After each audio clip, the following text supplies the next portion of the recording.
Hello party people, it's me JiBron here back again with another video. If this is your first time tuning in, make sure you like, comment, and subscribe, and welcome back to JiBron Unhinged.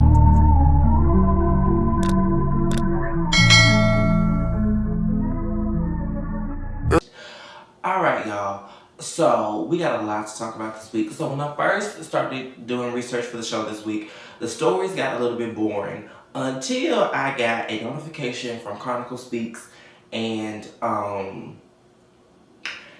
they told me all that I needed to know. So, y'all, did y'all like the cooking video, by the way? I told y'all we're going to be switching up this channel a little bit. So, I think we're going to start uploading twice a week. Lord, give me the strength because school just started back. In school, okay, people.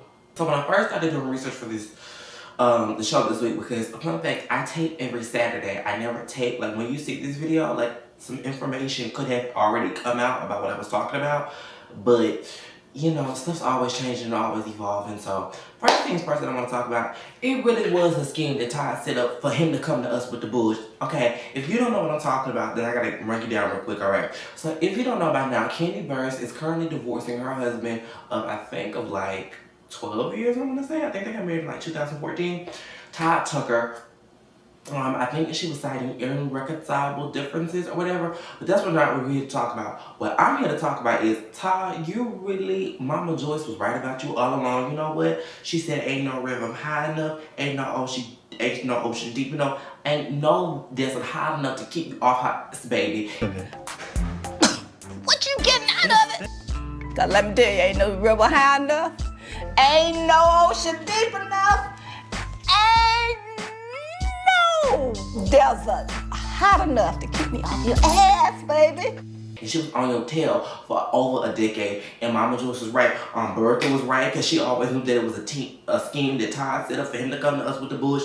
Well, it could have been a scheme that Todd set up for him to come to you with the bush. Because guess what? Todd, you not only want Kandi's assets divided up properly because you feel like you were coerced into signing that prenup right before the wedding. We all saw it air on television. Yes, I watched it. You all of a sudden want to say that it's not valid because your lawyer wasn't present.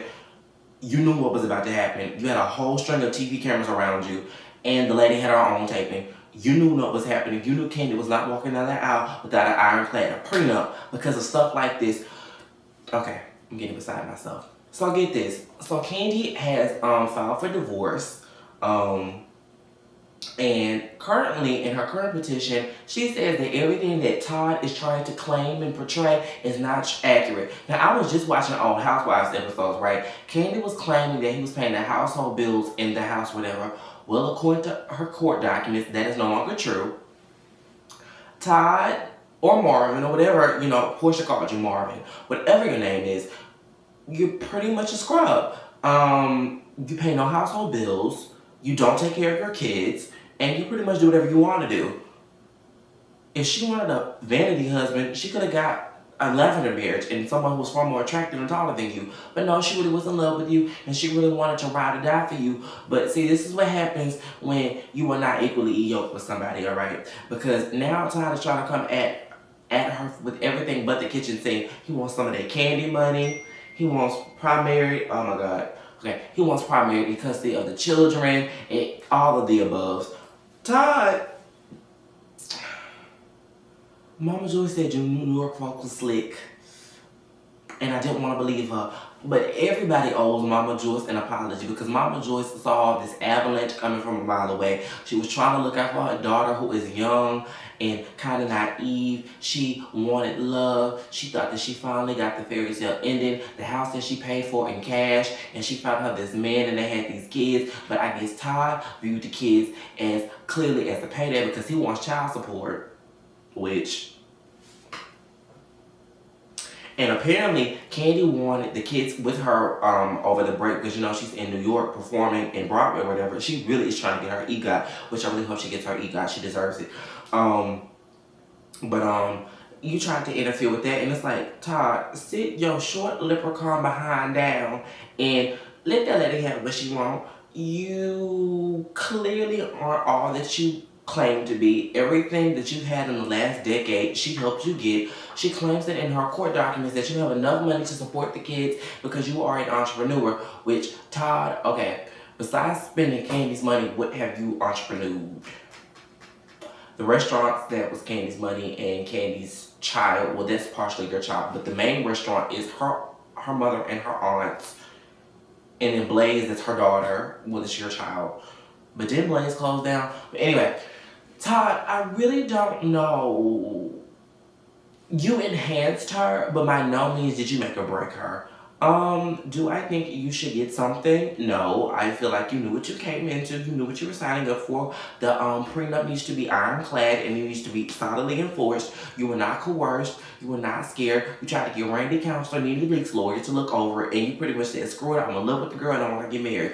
That's what happens when you fall in love and you want to get married so quick. If you wanted to be a gold digger, you should have made precautions. Because you see Tony Braxton's ex-husband, Carrie Lewis, ain't running around crying on daggone river. If anybody was crying on the river, Tony was crying on the river because she had to pay. First of all, Carrie, side note, gotta make a side train. First of all, Carrie, why would you take money from that lady after she just filed bankruptcy? She has a special needs child that she needs to take care of. But anyway, and then Wendy Williams, like Todd, you see all these other men who pretty much shut their mouths, they play their position, they know they don't have this much money, so they pretty much become the purse and they shut up and they fall in the background. If you wanted a payday, you should have arranged a payday in your prenup. But no, I think what you wanted was you didn't want to get kicked out of the house after 30 days, which you don't have to get that anymore. You got what you wanted. So I'm not understanding what the issue is. You are a liar, according to what the court documents say, because you're not the father of the year like you think you are. And somebody has to work in that house. And clearly it's Candy. She makes the bulk of the money. She always has. She always will be because she's Candy Burris. Escapes touring all the time. She's on Broadway. Candy has to work, and you should at least be Mr. Mom, but apparently you can't even do that, right? Because why is she having to pay for nannies and stuff if you're at home and not doing anything besides scrounging the couch for a spare change like Phaedra said you was? Like, I'm not understanding why you want this come up and this payout when you've been living off the hog for like the past decade. I don't know what goes on behind closed doors, but I know I am saying. Yes, you helped that girl out and you chucked her a couple of ideas. Should you get compensated for that? Yes. Should you get compensated anything prior to 2014? No. Simple as that. You don't deserve any of her publishing. You don't deserve any of her money prior to 2014. And the money that you get post 2014. The restaurant, you probably deserve half because I think that you did all the groundwork for it and this, that, whatever, but she funded it, so should you get half of it because of your time? Yes. And Blaze, and I think you had that movie come out on Peacock that went to Tubi, so you should get compensated for that. But other than that, Todd, you just need to go back to New York and be an opportunist like I said you was. And the crazy part about it is I've been on an old Housewives kick, so I've been watching all the old episodes, and Todd, everything they said about you was true. And it's sad because I really hoped that y'all was going to work out. I really hoped that your relationship was going to last. But Todd, you better go back to New York. That's all I can do. You better get you a one-way ticket back to New York. I'm glad you kept your condo. Let Candy keep her house. You go back, move back to New York, or get you a house down the street and let Mama Joyce move in the house. And let everybody just... And Candy, you already know you're going to hear I told you so. As she's rocking you and wiping the tears off your face, just let her say, I told you so, and I know this is going to happen, but Mama's going to fix it. You don't even need a lawyer. Call Mama Joyce. Mama Joyce will get you everything you want in that divorce because she already know like Todd. She been had her foot on his neck. But anyway, in other housewife news, Mary Cosby is really running a court out here. So y'all, I was hanging out with Simone and Isis. We had took Simone out because, you know, pregnant people, all they do is stay in the house and seem like they eat. Because, I mean, that's all they can do because they're growing human. And so after we took Simone out, we went back to her house and we started watching TV. Now, while Simone doing whatever she was doing, Isis and I was watching that 3-part documentary about Mary Cosby. Mary Cosby, you are mentally ill because, baby girl, I don't understand the foolishness. Okay, y'all, if you haven't watched the documentary, it pretty much details about, like, what really goes on in her church. Now, the original purpose behind her church, I loved. It was her grandmother's vision. I think she lived in Indianapolis, I believe, and she said that the Lord came down and spoke to her and said she needed to go minister in Salt Lake City. Now, when people say stuff like that and you actually have a church and it's actually positive, uplifting, and it's a movement, I believe. Now, what Mary's spewing out is a bunch of lies. Now, that's just a bunch of lies. Because Mary, how are you married to your husband 1 week and then you get divorced another week? Okay, okay.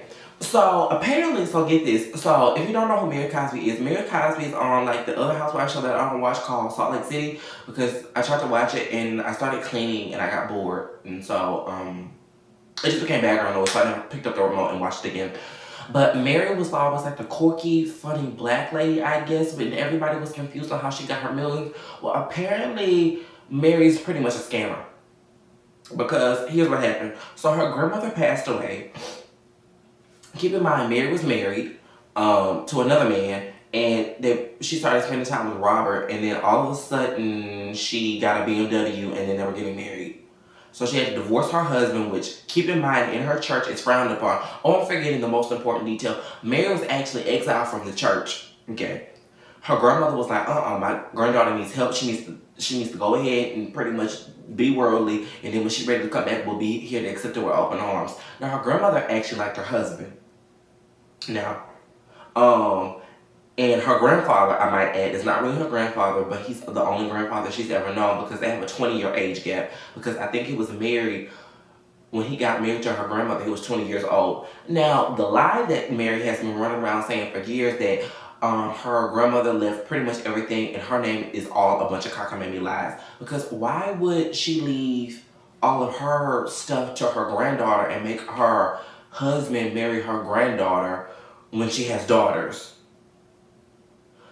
And then get this, her mother was like, I don't like what y'all doing, and she pretty much got up in the middle of the service one Sunday and got in the pulpit and was like, this is a bunch of foolishness and I'm not doing it, and a whole bunch of members walked out with her. Mary, you are sick, twisted, and I think something is not clicking up here, because you are making fun of your ex-boyfriend's daughter who passed away in a neighborhood who absolutely loved you. And it was just, I didn't understand it because I saw the clip on Twitter, but when the man was speaking out, it was like, this girl really is crazy.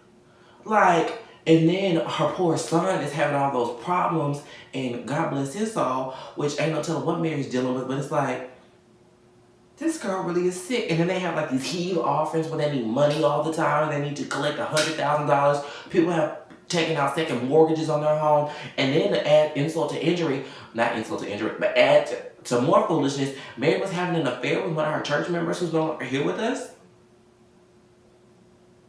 He said they were on the couch one night, his hand slipped up her area, and then they had sex. And it's crazy. Like, Mary was Marvin Sapp before Marvin Sapp, because Unlock the Doors was Mary. Ushers used to be blocking the doors, and you would have to get out pretty much X amount of dollars, but like they had to come up with the money, because everybody was trying to figure out, well, the members didn't know that she had this such lavish lifestyle until they saw the show. And then, but people have pulled out second mortgages on their house, and I was just like, Mary, what are you doing? And then the man was scared for his life, but he ended up passing away because he was having like health issues or whatever. Okay. And then another thing back to the marriage, your own sister even came out and called you a big fat liar, because she was like, where's my BMW at? He was just as much as my grandfather too. She didn't understand how her grandfather became her brother-in-law. For your own sister to be speaking out against you, it says a lot. And your mother wants to not be involved. And the fact that you wouldn't even comment on this documentary and that you don't want to even talk about the church speaks volumes. I just pray for everyone who was involved in that church that they get the healing, because, no offense, that's not a church anymore. When her grandmother was alive, it was a church. But that's clearly a cult now, and it's just, Mary needs to be in a psych ward, because that's... Anyway, in other news, Lana Malone, you sitting around looking stupid. And I'm going to tell you why you look stupid. See, a lot of you girls get out here with these pretty boys, and y'all want these babies, and you clearly just want a baby, and that's okay. But don't get on the internet talking about that you were in a lesbian relationship with a man because I guess you said he had feminine tendencies. There's plenty of men on this planet that have feminine tendencies that are heterosexual. That has been proven time and time again. But to say that you were in a lesbian relationship and you was the one who slid up in his DMs, and I knew from looking at it that y'all were a real couple. Like, it was pretty obvious. It was plain as day that you were not in love with him. You just wanted to have a pretty baby, and job well done. You got the pretty baby. But I don't know why you sit around bashing the man on the internet. I mean, what if he attacked your looks? What if he attacked the way you acted? I mean, we don't know everything about you. What if he doesn't like the way you drink water or drink Coca-Cola or something? Like, I just don't understand why you people make these decisions and then you get upset about the decision that you as an adult made. But now you want to bash your child's father on the internet when you laid down and had sexual relations with that man and popped out a child by him. And now you want to say he was in a lesbian relationship. Well, if you were in such a lesbian relationship, why did you have a baby by him? You will forever be attached to that man for the rest of his life, and what was absolutely established when they pulled the receipts that you slid up in his DMs and that he didn't slide up in yours. You are too successful and too pretty to sit around and be arguing and talking about your baby father like that on social media. Like, I really like you. You, by far, are one of the first influencers I remember. You are hilarious and you are amazing. But girl, go sit up. I guess you just wanted some attention in the blogs and you know what, you got it. But girl, go sit. And I want to see that contract for that you had with that child because we know y'all were in no relationship. The last thing I want to talk about is Bruno Mars is finally coming out with a new album by himself, not a Sonic album. He's releasing, and his song just came out Friday, and I'm absolutely excited. Bruno Mars, you have not released an album since I was in middle school, and I'm talking about by yourself. You are one of my favorite male artists of all time. You know, I'm trying to get my little voice together because I don't really like it. There's a whole nother video for a whole nother day. But you have always been one of my inspiration. It's always been male artists that I've always admired. You, Michael Jackson, Chris Brown, James Brown, the OJs. Y'all have always been my top 10. I'm happy that Bruno is back. He's just always been one of my favorites. He just seems really, really sweet. His music is very easy to listen to. And it takes me back to a place of childhood, and it makes me feel happy, and I'm just happy for him. But anyway, y'all, that's all the time that I had to talk to you this week. Make sure you like, comment, and subscribe. I'll see you on the next video. Bye.